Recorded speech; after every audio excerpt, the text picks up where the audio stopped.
working with the local church to take the hope of Christ to every student in the United States. This is First Priority. Now here are your hosts, Steve Chirico and Brad Skelling. Well, hello, everybody. Welcome to the First Priority Podcast. I am glad that you're joining us again today. I'm super glad because of two things. Number one, Steve is not with us today, so that just makes all of our days brighter. I'm just kidding.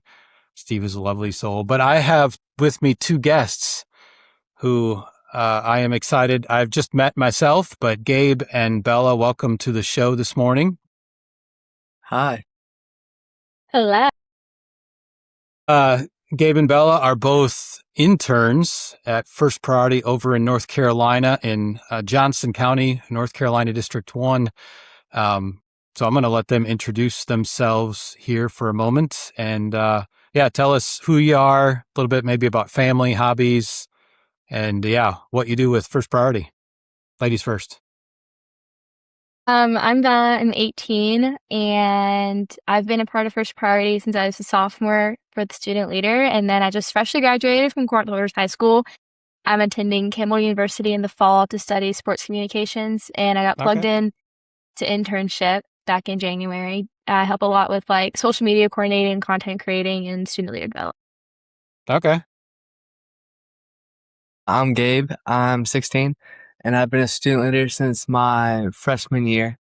And my sister was the intern before me, so it's like a generational thing.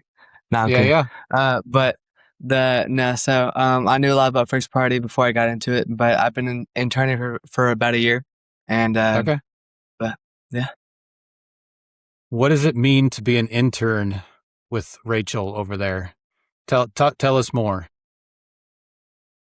I think it's a lot of growth. I think, working under Rachel, working alongside her, you learn a lot about who you are. You learn about your gifts, and you just continue to grow into a sense of like accountability in your work and our work that we do. And it puts a whole different perspective on like what we're called to do in our schools, and just being called to lead is so special. And Rachel does remind us often and every single day the work that we get to do. And it's a constant reminder that we get to be here. We get to do this, which is really special. That's awesome. Yeah. I've worked a couple other like blue collar jobs and like farming and other stuff. And so those are more like hands on, like you have a project, and once you got the project done, you move on. But this is more like thought provoking, more intentional in what you do. And Rachel makes that like a lot easier because she keeps us accountable in our work, making sure that we're honoring God through it, and that we're relying and praying through our work so that everything we do is for Him and for His glory. And like Bella said, that we get to do this, that this is an opportunity. And so just being able to serve alongside Rachel with that, and for her, like just her leadership skills, it just makes it just so much easier. And I know I've grown a lot as a person and in my faith because of First Priority. Well, that reminds me, I forget who I was talking to, but somebody, was at a camp this summer and talking to some student pastors, and they were talking about the difference between a First Priority leader and other students. And I don't like to categorize, but that's the category that I was presented, and saying, just because you get to do things, you get experience in leadership, you get experience in this growth, and that changes you, right? That shapes who you are, and it's not as scary to live out your faith. It's not as scary to interact with others on a faith level, and proud of you two for stepping into this, not just as a student leader, but then as an intern as well. So thank you for doing it. Well, and today we're walking through our core values. Who are we as a ministry? There are things that we do. We're student-led. We're about the local church and things of that nature, but we're also the people, right? We want to be confidently driven. We want to be Christ followers, obviously. And today we're talking about eager to learn. So who better to have it on are the people who are learning themselves. So just wanted to discuss some of that with you today. As a club leader, you both have expressed club leadership. Let's start there. What have you learned, and maybe what have you seen other students learning as they step into leadership? And how have you seen leadership change those around you who you are leading with? I think myself as a leader, I've just learned, like, I have a lot of admiration for people before me who just have had that boldness to share and to grow and to help grow the people around them, that I've learned, by stepping into that role, just how important that is and the true amount of bravery and strength that it takes to not only trust yourself, but trust God in that. And He Mm-hmm. calls us into this leadership for a reason. He called us to learn within that leadership, and therefore we can learn how to better ourselves with people around us. And through leadership, I can see and teach people about Jesus, and people can learn about Jesus, and then seeing how they learn who died for us and how Jesus is our Savior. And with that, they're able to have a salvation or be saved and then get plugged into a church and get plugged into ministry and just see that growth within our Sure. schools is really special. Sure. I think that from the leadership perspective of it, I think that it's just so cool the way that God brings the team together, right? Because my school's really small, and so for us to get the right student leaders, like the way he's just like with everybody's different gifts and talents and backgrounds, how it forms the team and how we just have that chemistry, how we work together so well. Our Sure. differences just click, and what we're good and not good at just matches up perfectly, and how that just God put that together. And from the leadership side of it is just learning how to connect those people in a way Yeah. that just they're good at stuff that I'm not good at, and that they can use those gifts and talents to better each other. And so just to watch them grow is just a gift in Love of it. itself. I love it. The fact that you're able to recognize that in yourself and in others at such a young age is phenomenal. Collaborative team building is one of our other values, that we want to build teams, and God has gifted us all, right? And if we all looked the Yep. same, we're good at the same things, the world would be a pretty boring place. But because He's created us all differently, yeah, we all bring harmony to the First Priority Club in this situation. You're both student leaders. Most of the people who listen to this are adults. What would one thing that you would say to an adult who's looking at the students, maybe saying, "Hey, they can't do this," or we're talking about eager to learn, right? And we want kids to be eager to learn. There's a lot of adults out there that might say, "Hey, these kids aren't there yet. They haven't done this, or they haven't reached a certain theological level," or whatever the case might be. What might you say to some adults, to students who are eager to learn and want that opportunity? I think because I've gone through different situations where we had people share different things about me that weren't true, and about different things, the things that I did that I didn't do, and just adults that were doing that. And so that was just one specific situation. But then in that we had I don't know how to explain it, but we had that situation happen, that come up, and it was like you said, that he's not ready for it. He's not prepared enough for it. But then, like my mom pointed out, that Paul said to Titus that there is that don't let people look down at you because you're young, right? If somebody's not, if somebody's young, they're put in that situation where of leadership, where by choice or by not, they were put in that position of leadership, and they may not be there where you want them to be yet. But then if you put them in that situation where they're gonna fail, because students are gonna fail, you have to be very patient with them. But when they fail, they're gonna learn from it. If they're gonna be a good Yeah. leader, they'll learn it from it. And so if you have a student leader who's eager to learn, eager to grow, if you put him in that situation and he or she may not be there yet, give him time, but give him a lot of patience, and then he will grow to be the leader and the mature leader that you want him to be. You're talking about 1 Timothy 4:12. Always, do not let anyone look down on you because you're young, but set an example for the believers, right? And walk in that. Then it's actually, one of my favorite chapters in the Bible. I might get it wrong. I think it's 1 Peter chapter 1. It could be 2 Peter chapter 1. But verse 10 talks about if you do these things, you will never fail. But if you go back and look at some of those, I challenge you both to go back and look. It's adding to your faith goodness, knowledge, self-control. It's not a perfection thing. It's, hey, I have this faith and I'd like to do something good. Can I be a student leader? And as you are a leader, you add knowledge, you're growing in that. And as you learn, you get some self-control. And really, it's not till the end that the last thing in there is love, where you really learn how to truly love other people because, yeah, we've been given a lot of grace by God. And yeah, we're not expected to be perfect. We're just eager to learn and follow the Lord in all of it. So thank you for sharing that. Well, let me ask you this question. How do you seek out feedback?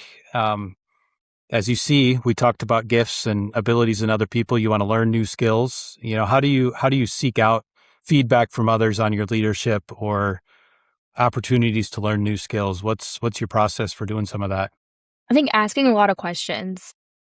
Like I'll have a project or something that I'm working on or a student leader I'm in contact with, and I'll just constantly ask them like, where do you see growth in this? How can I improve? How can I better benefit how to achieve this goal so that way we can move towards a common ground together. And I think when you ask a lot of questions and you just work and communicate with one another to see, we're all going towards the same goal, we're all reaching towards the same thing, and just asking questions and, asking for feedback can just continue to help you grow and continue to help you learn more about yourself and about your gifts. Right. It's the next book I just have coming from Amazon right now is How to Ask a Really Good Question.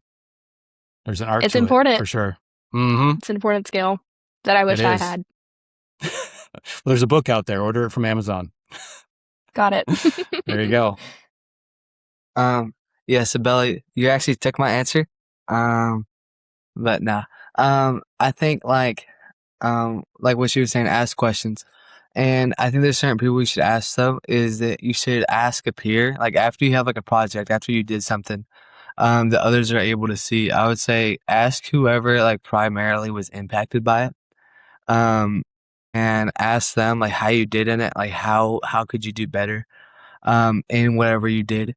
And that I would ask or explain the situation to somebody who's older than you, that is more mature in their faith or in whatever it is that you did, and then they'll be able to give you more direction, more like guidance in that. But I think whenever you ask the question, you should be asking it with humility, knowing that you're just doing this to try to better yourself, better your faith, better whatever you were, whatever your task was. Yeah. I love it. How do you stay curious and open to new ideas? I know I'm much, much older than both of you combined, probably. I know that I'm older than both of you combined, but yeah, how do you stay curious? I know I get set in my ways. You get in a club rhythm, you get going with your team, you're like, hey, this is working, let's keep it the same, right? How do you stay curious and open to new ideas as you're leading your clubs and just living life in general? I think from a club point of view, I'm constantly being in touch with other student leaders from other schools. And because I think we all run club slightly differently. Like we have the same key points, but when it comes to communication organization, I think we all do it differently. So from a club point of view, I always stayed in touch with like Gabe or other friends we have from other schools and just seeing like how they run club and what's different about theirs versus ours and how they have more success in this area compared to we do. And I think applying that can help us reach constant growth.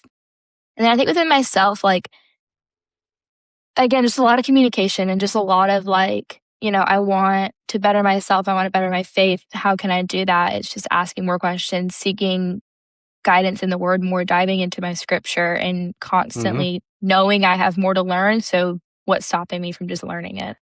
Sure. I think it's being able to see other people's skills, seeing what they're good at, what they're not good at, and being able to ask questions in those areas too, and humbly and asking them just how to do those things, be open to learning new skills. That's really helpful for me to grow, and it's helped me grow in a lot of areas that I wasn't good at before that I'm starting to get better at. And so I think that's just really good to stay curious, to stay open to learning new ideas and new things. I love that. I love how both of you hit on two very similar but different areas because you both, it's a common thing across all of us. Chapters, first priority chapters. Rachel leads a chapter of first priority. There's 25 other chapters around the country, and so she's connected with them for the same reason you said, Bella. Like they all lead their chapters slightly differently, and Rachel is learning and growing because Logan in Kansas City does slightly different than Jeff in the Ozarks or Justin in Cincinnati. And they're learning and growing from each other, right? And Gabe, they all have different gifts and abilities. So sometimes naturally we're leading differently, but we can learn from each other because we're not the same people. So it's both a structure and a people thing, both that, we're learning because we're different and doing that. That's awesome. So I'm always encouraged when I see somebody doing something that's different than me because, a lot of times that's a really good idea and I should implement some of that in what I'm doing. So I love it. So moving forward, going off to college, going into junior year. I guess we didn't say if you were, junior year. Yeah. What are you looking forward to this next year? What's something that you're going to explore in your role, both with first priority and school and sports, hobbies, whatever it is that you're involved in? How are you exploring the world this next year and growing and learning? Yeah, I'm about to go into a whole new season of life and meeting new people and being in a new place. And I think with that, also staying grounded in not only my faith, but my personal core values and how I hold myself accountable and constant things that I've always lived by and stuck by, keeping with that as I transition into a new season can help just better the opportunities I have coming for me and getting in touch with internships and classes and, getting into ministry on campus, doing with that while also standing firm in what I know God's called me to and where I know He's placed me for a reason. I think will just help this next transition of just learning and growing. You're walking into a big unknown, right? Lots of scariness, but at the same time, excitement. The opportunity. Yeah. Cool. With first priority, especially, I've been able to lead like a Bible study over the summer, just multiple of them, and be able to lead the car wash that we're having in like 2 weeks, I think, a week and a half. And so I just been able to be more involved with first priority and have more opportunities to lead and do other things. So I'm just excited about how that's going to translate into the next year and convert into the next year and see how just my position will change and how my work will change. And I'm just excited to see where it goes. Sweet. Yeah. As we close this podcast, I feel like I want to, for the two of you to tell those that are listening a little bit more about the intern program. And I think there's another thing that Rachel does too during the school year that's not an intern program. Does she do a leadership development thing? Can you talk a little bit about those two programs? How many people are involved? How some of that works? So that, again, because Rachel's leading a little bit differently than some of our other chapter directors that are out there. And I think people could benefit from hearing about what's going on there. So can you tell a little bit more about the leadership development and the intern program that she's got going on?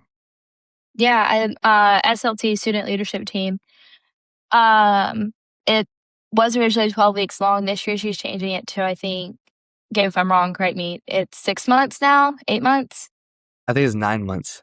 9 months, 9-month long program of and it's a lot of, well, when I did it this past year, we sat down for like 2 hours, hour and a half once a week, and we hardcore dug into scripture and how to be a better disciple and teach people about Jesus teach ourselves about Jesus, and with that, share the gospel to a community of people who needed to see it. And so my team, it was, I think, 8 of us plus Gabe. Gabe helped out with it. And with our team, we ended up raising money and went Christmas shopping for foster families in our area, and got connected with foster children and went Christmas shopping, bought clothes, toys, toiletries, wish list items, things like bikes and basketball hoops, and just things that they really, really wanted that these kids who have faced some really hard circumstances couldn't get before.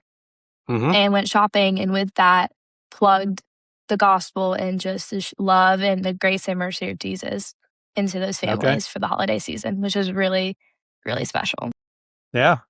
When it comes to the intern program, they have they'll switch it up or tamper it towards the intern skills that they got, and it takes a little bit for them to learn like about the intern unless they already know the person. But the intern helps with a lot of the more like tedious jobs or the busy work that would that the rest of the team would have to do. That is just like that you get that out of their way so that they can do the more big work. But even in doing that, you're still serving the gospel. You're still serving first priority, because they're able to do the bigger, like more upfront things, while you're able to do like take that other stuff off their hands. And then from there, you grow into doing having more opportunities to serve at different events or like teams that they got going on. That it's just you serve alongside the team as a part of the team, and it's a really cool program. How many interns are there, and is that just a summertime thing then, the internship? No, that's like it's like a year-long thing, like however like until you graduate, so it's for students until you don't want to anymore. I love it. Well, that's really cool. Thank you for sharing your stories, and thank you for being eager to learn and willing to step into leadership with First Priority. I'm encouraged by both of you. I'm sure our listeners are as well. So yes, thank you both for sharing a little bit of your story today. I appreciate it. Of course. Yeah. Thank you for having us. This is awesome. Yeah. Thank you so much. Yeah. Well, and for all those that are listening today, thanks for listening. As always, we ask if this was a benefit to you, or if you can think of anybody else who needs to hear students who are learning and growing in their leadership. Be sure to pass this on to them, give it a 5-star review. And as always, thanks for listening. And until next time, we'll see you later.